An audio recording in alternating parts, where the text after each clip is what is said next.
C'est un défi qui n'a pas encore trouvé solution malgré la mesure de mise en garde du Bureau burundais de normalisation BBN contre l'usage de ces produits en caoutchouc bannis par le gouvernement burundais.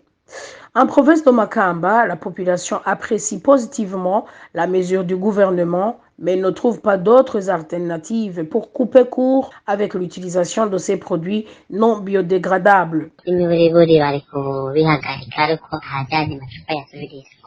En principe, on pouvait appliquer cela après avoir prévu des bouteilles de rechange. Maintenant, les commerçants ont perdu la tête.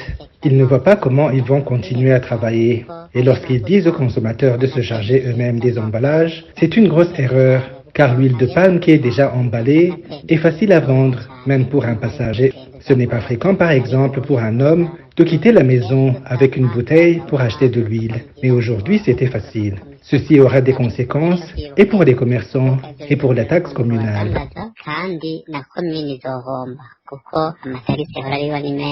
À Makamba comme ailleurs, la mesure est loin d'être respectée, du moins dans les délais requis par le Bureau burundais de normalisation.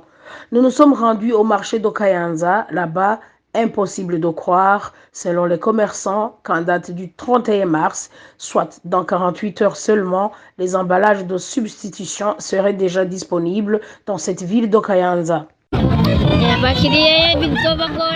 Les clients seront en difficulté car ils étaient habitués à acheter une bouteille de 2400 francs, d'autres pour 2800 et un bidon s'achète à 7000 francs. Donc, si on utilise seulement les bidons qu'on nous a recommandés, ceux qui achetaient de l'huile de palme pour 2400 francs n'en seront plus servis. Les habitants de Kayanza réclament un autre délai dans la mise en application de cette mesure et dans l'entretemps, le gouvernement applique à mettre en place d'autres moyens de rechange.